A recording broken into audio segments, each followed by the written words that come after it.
नमो भगवते वासुदेवाय। आप सभी पर भगवान श्री विष्णु की कृपा सदा बनी रहे। आज से आप हमारे इस चैनल पर हर दिन नियम से सुबह के समय माघ मास महात्म्य की कथाएं और शाम के समय श्री पद्म पुराण की कथाएं सुनेंगे। अब सुनिए आज का अध्याय।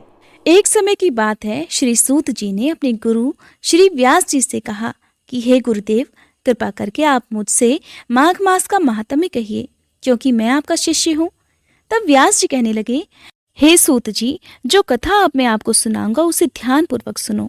तब व्यास जी कहते हैं कि रघुवंश के राजा दिलीप एक समय यज्ञ के स्नान के बाद पैरों में जूते और सुंदर वस्त्र पहनकर शिकार की सामग्री से युक्त कवच और शोभायमान आभूषण पहने हुए अपने सिपाहियों से घिरे हुए जंगल में शिकार खेलने के लिए अपनी नगरी से बाहर निकले।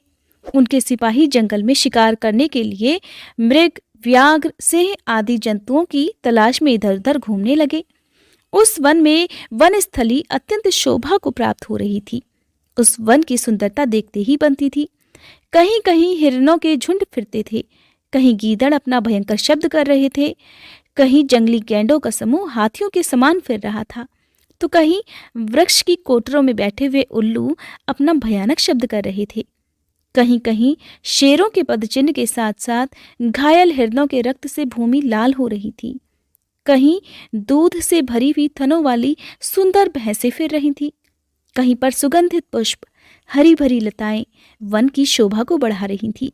उस वन में कहीं तो बड़े बड़े पेड़ खड़े थे, तो वहीं उन बड़े बड़े पेड़ों पर बड़े बड़े विशालकाय अजगर और उनकी केंचुलियां भी पड़ी हुई थी। उसी समय राजा के सिपाहियों के बाजों की आवाज सुनकर एक मृग वन में से निकलकर इधर उधर भागने लगा और बड़ी बड़ी चौकड़ियां भरता हुआ आगे बढ़ने लगा। राजा ने उसे मारने के इरादे से उसके पीछे पीछे अपना घोड़ा दौड़ाया, परंतु वह मृग तो पूरी शक्ति से भाग रहा था। मृग कांटेदार वृक्षों के एक जंगल में जा घुसा और राजा ने भी उसका पीछा करते हुए उस वन में प्रवेश कर लिया, परंतु दूर जाकर वह मृग राजा की दृष्टि से ओझल होकर कहीं गायब हो गया। अब राजा निर्जन वन में अपने सैनिकों सहित प्यास के मारे अति दुखी हो गया, क्योंकि उस मृग के पीछे भागते भागते काफी समय हो गया था। बहुत देर तक दौड़ने और इधर उधर शिकार ढूंढने के कारण राजा के सैनिक भी थक गए थे और घोड़े भी थक गए थे, इसलिए वे वहां पर रुक गए। थोड़ी ही देर बाद राजा ने एक बड़ा भारी सुंदर सरोवर देखा, जिसके किनारों पर सुंदर घने वृक्ष लगे हुए थे। उस सरोवर का जल शांत, बिल्कुल एकदम सज्जनों के हृदय के समान स्वच्छ और पवित्र दिख रहा था। सरोवर का जल लहरों से बड़ा सुंदर लगता था। उस सरोवर के जल में जलीय जीव जंतु बड़ी आजादी से इधर उधर घूम रहे थे। मछलियां भी इधर उधर स्वच्छंदता से घूम रही थी। दुष्टों के समान निर्दयी चित्त वाले मगरमच्छ भी थे। किसी किसी जगह लोभी के समान सिमाल भी पड़ी हुई थी। जैसे मुश्किल में पड़े हुए लोगों के दुख हरने के लिए दानी पुरुषों के समान ये सरोवर अपने जल से सबको सुखी करता था। जैसे मेघ चातक के दुख को हरता है, इस सरोवर को देखकर राजा की थकावट भी दूर हो गई। रात को राजा ने वहीं सरोवर के निकट ही विश्राम किया और सैनिक पहरा देने लगे और चारों तरफ उस वन में फैल गए। रात के अंतिम समय में शूकरों के एक झुंड ने आकर उस सरोवर में पानी पिया और कमल के झुंड के पास आए। तब शिकारियों ने बड़े सावधान होकर उन शूकरों पर आक्रमण कर दिया और उन्हें मारकर धरती पर गिरा दिया। उस समय सब शिकारी कोलाहल करते हुए, यानी कि बहुत शोर करते हुए, बहुत खुशी के साथ राजा के पास गए। तब तक सुबह भी हो चुकी थी। राजा ने ये सब देखा तो बहुत प्रसन्न हुआ और फिर उनके साथ ही अपनी नगरी की तरफ चल पड़ा। जब राजा अपने नगर की ओर जाने लगा, तब रास्ते में उसने एक तपस्वी को देखा। वह तपस्वी ब्राह्मण हारीत वैखानस मत के थे। उनके हाथों की उंगलियों में शंख और चक्र चिन्ह शोभित थे। कठिन साधना के कारण उनका शरीर दुर्बल हो गया था। केवल उनके शरीर पर अस्थियां दिख रही थीं। बड़े चतुर और कर्कश शरीर वाले वे थे। हिरण की खाल धारण किए, मृदु वल्कल वस्त्र पहने, नख लोम जता धारण किए निगम जप किया करते थे। ऐसे तपस्वी को देखकर राजा ने उन्हें रास्ता दिया और हाथ जोड़कर प्रणाम करके वहीं बैठ गया। तब ब्राह्मण ने राजा के भेष से समझ लिया कि ये जरूर कोई राजा है। तब राजा से परोपकार की इच्छा से कल्याण के बारे में कहा कि हे राजन, इस पुण्य पवित्र काल में कहाँ जाते हो? माघ के महीने में तो प्रातःकाल सरोवर का स्नान किस कारण छोड़ रहे हो? भक्तजनों, जब राजा दिलीप ने तपस्वी से माघ मास महात्म्य के बारे में पूछा, तब राजा के वचनों को सुनकर तपस्वी कहने लगे कि हे राजन, भगवान सूर्य बहुत शीघ्र उदय होने वाले हैं, इसलिए ये समय हमारे लिए स्नान का है, कथा का नहीं। इसलिए आप स्नान करके अपने घर को जाइए और अपने गुरु श्री वशिष्ठ जी से इस महात्म्य को सुनिए। इतना कहकर तपस्वी सरोवर में स्नान करने के लिए चले गए और राजा भी विधि पूर्वक सरोवर में स्नान करके अपने राज्य को वापस लौटा और अपनी रानी को तपस्वी के बारे में सब कुछ बता दिया। इस प्रकार सूत जी व्यास जी से पूछने लगे, हे गुरुदेव, कृपया ये भी बताइए कि राजा दिलीप ने अपने गुरु वशिष्ठ जी से क्या प्रश्न किया और उन्होंने इसका क्या उत्तर दिया, सो सब कुछ कृपा पूर्वक कहिए।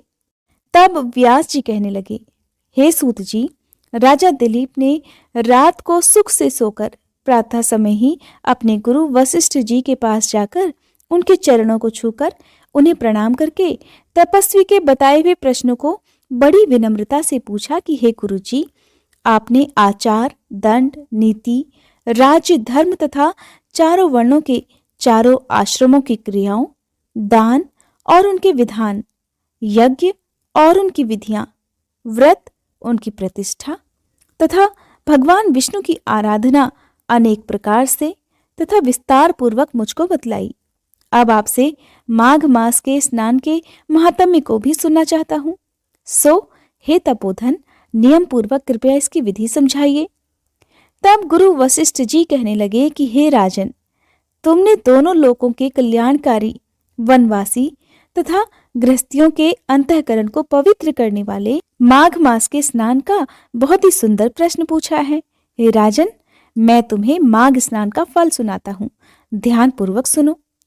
जो लोग होम, यज्ञ तथा इष्ट पूर्त कर्मों के बिना ही उत्तम गति प्राप्त करना चाहते हो, वे माघ में प्रातःकाल बाहर के जल में स्नान करें। मकर राशि के सूर्य के आने पर माघ मास में स्नान का फल गऊ, भूमि, तिल, वस्त्र, स्वर्ण, अन्न, घोड़ा आदि दानों तथा चंद्रायन और ब्रह्माकूर्च व्रत आदि से भी कहीं ज्यादा पुण्य देने वाला होता है। विशाख मास में जल और अन्न का दान उत्तम माना जाता है। कार्तिक मास में तपस्या और पूजा की प्रधानता है और माघ मास में जप, होम और दान, ये तीनों ही बातें विशेष होती हैं। जिन लोगों ने, हे राजन, माघ मास में प्रातःकाल स्नान, नाना प्रकार का दान और भगवान श्री हरि के स्तोत्र का पाठ किया हो, वे ही दिव्य धाम में आनंद पूर्वक निवास करते हैं। अपनी किसी प्रिय वस्तु के त्याग और नियमों के पालन से माघ साधा धर्म का साधक होता है और अधर्म की जड़ों को काट देता है। माघ मास में स्नान करने वाला पुरुष राजा और मुक्ति के मार्ग को जानने वाला होता है। दिव्य दृष्टि वाले महात्माओं ने कहा है कि जो मनुष्य माघ मास में सकाम या भगवान के निमित्त नियम पूर्वक माघ मास में स्नान करता है, वह अनंत फल देने वाला होता है। उसके शरीर की बुद्धि, प्रीति, ऐश्वर्य और चारों प्रकार के फलों की प्राप्ति भी हो जाती है। अदिति ने 12 वर्ष तक मकर संक्रांति में अन्न त्याग कर स्नान किया था, जिससे तीनों लोकों को उज्जवल करने वाले 12 पुत्र उत्पन्न हुए। माघ मास में स्नान करने से ही रोहिणी, सुभगा, अरुंधति दानशीलता हुई और इंद्राणी के समान रूपवती होकर प्रसिद्ध हो गई। जो भक्त माघ मास में स्नान करते हैं तथा देवताओं के पूजन में लगातार तत्पर रहते हैं, उन्हें सुंदर स्थान, हाथी और घोड़ों की सवारी तथा दान के लिए द्रव्य प्राप्त होता है। अतिथियों से उनका घर सदा भरा रहता है और उनके घर में सदा वेद ध्वनि होती रहती है। वह मनुष्य धन्य है जो माघ मास में स्नान करते हैं, दान देते हैं तथा व्रत और नियमों का पालन करते हैं। अन्य पुण्यों से स्वर्ग में गए हुए मनुष्य पुण्य समाप्त होने पर वहां से लौट आते हैं, किंतु माघ स्नान करने वाले मनुष्य कभी वहां से लौटकर नहीं आते। अर्थात यहाँ पर कहने का तात्पर्य है कि मृत्यु के पश्चात बार बार उन्हें जीवन मरण के बंधन में नहीं बंधना पड़ता। इससे बढ़कर कोई नियम, तप, दान पवित्र और पाप नाशक नहीं है। इससे बढ़कर कोई तप और इससे बढ़कर कोई महत्वपूर्ण साधन नहीं है। यही परम हितकारक और तत्काल पापों का नाश करने वाला है। एक समय महर्षि भृगु ने मणि पर्वत पर विद्याधर से कहा था, जो मनुष्य माघ मास के महीने में, जब उषा काल की लालिमा बहुत अधिक होती है, गांव से बाहर नदी या पोखरे में नित्य स्नान करता है, वह पिता और माता के कुल की 7 पीढ़ियों का उद्धार करके स्वयं देवताओं के समान शरीर धारण कर स्वर्गलोक में चला जाता है। ये सब सुनकर राजा दिलीप ने पूछा, हे गुरुजी, कृपया बताइए कि ब्रह्म ऋषि भृगु जी ने किस समय मणि पर्वत पर विद्याधर को धर्मोपदेश किया था? ये सब सुनने की भी मेरी बड़ी इच्छा है। इस पर गुरु जी बोले, हे राजन, प्राचीन काल में एक समय 12 वर्षों तक वर्षा नहीं हुई। इससे प्रजा त्राही त्राही करती हुई 10 दिशाओं में चली गई। लोग भूखों मरने लगे। उस समय हिमालय और विंध्य पर्वत के बीच का प्रदेश खाली हो गया। यज्ञ, हवन, जप और वेदाध्ययन आदि सब बंद हो गए। समस्त लोगों में उपद्रव होने लगा। धर्म का तो लोप ही हो गया, चारों तरफ अधर्म का बोलबाला हो गया। धरती पर फल, फूल, अन्न और पानी की बिल्कुल कमी हो गई थी। उस समय नर्मदा नदी के तट पर महर्षि भृगु जी का आश्रम था। वे अपने आश्रम से अपने शिष्यों सहित निकलकर हिमालय पर्वत की शरण में गए। वह कैलाशगिरी पश्चिम में मणिकूट नाम का पर्वत था, जो सोने और रत्नों का बना हुआ था। उस परम रमणीय श्रेष्ठ पर्वत को देखकर अकाल पीड़ित महर्षि भृगु का मन बड़ा प्रसन्न हुआ और उन्होंने वहीं पर अपना आश्रम बना डाला। इस पर्वत की चोटी नीली और नीचे का सारा हिस्सा सुनहरा होने के कारण सारा पर्वत पीतांबरधारी श्री भगवान के जैसा लगता था। पर्वत के बीच का भाग नीला और बीच बीच में कहीं सफेद स्फटिक होने से तारों से युक्त आसमान जैसी शोभा को प्राप्त होता था। रात के समय वह पर्वत दीपकों की तरह चमकती हुई दिव्य औषधियों से पूरित किसी महल की शोभा को प्राप्त होता था। वह पर्वत शिखाओं पर बांसुरी बजाती और सुंदर गीत गाती किन्नरियों तथा केले के पत्तों की पताकाओं से अत्यंत शोभा को प्राप्त हो रहा था। ये पर्वत नीलम, पन्ना, पुखराज तथा इसकी चोटी से निकलती हुई रंग बिरंगी किरणों से इंद्रधनुष के समान प्रतीत होता था।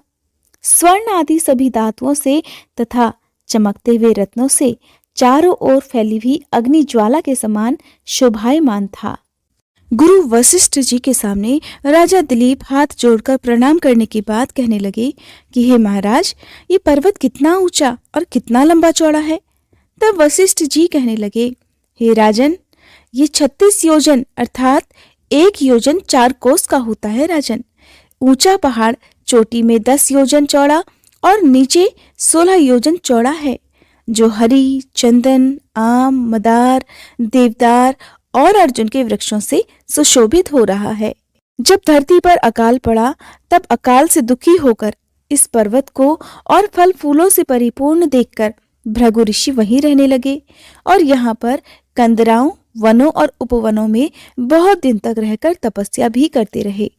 इस प्रकार जब भृगु ऋषि वहां पर अपने आश्रम में रह रहे थे, तब एक विद्याधर अपनी पत्नी सहित उतरा।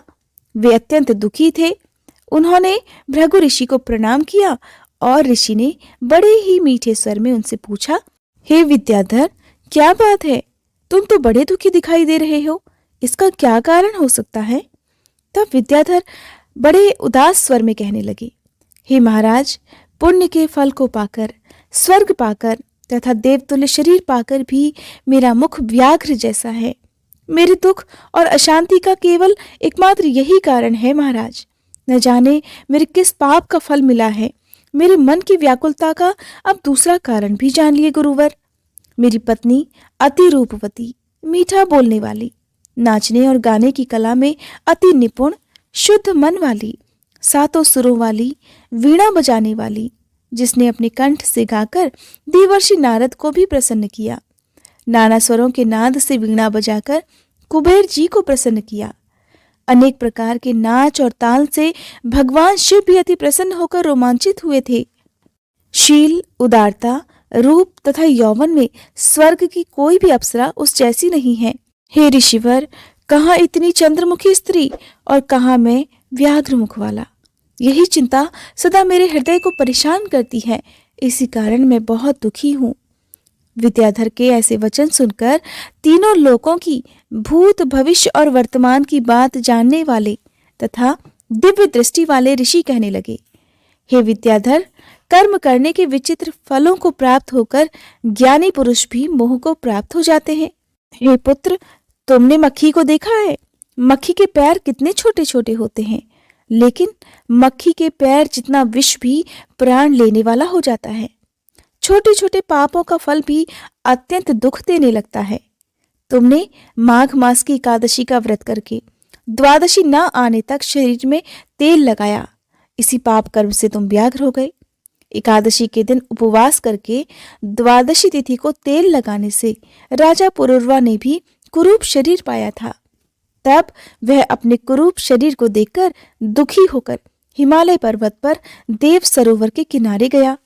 बड़े प्रसन्न मन से शुद्ध स्नान कर कुशा के आसन पर बैठकर भगवान कमल नेत्र, शंख चक्र गदा पद्म के धारण करने वाले, पीतांबर पहने, वनमाला धारण किए हुए श्री हरि का चिंतन करते हुए राजा पुरुरवा ने 3 मास तक निराहार और निर्जल रहकर भगवान का चिंतन और भजन किया।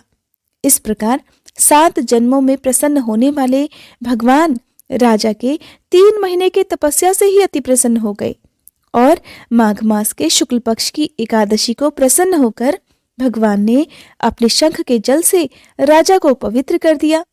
भगवान ने उसके तेल लगाने की बात याद दिलाकर सुंदर देवताओं का स्वरूप उसे दे दिया, जिसे देखकर उर्वशी भी उसको चाहने लगी और राजा कृतकृत्य होकर अर्थात धन्य होकर अपनी नगरी पुरी को चला गया।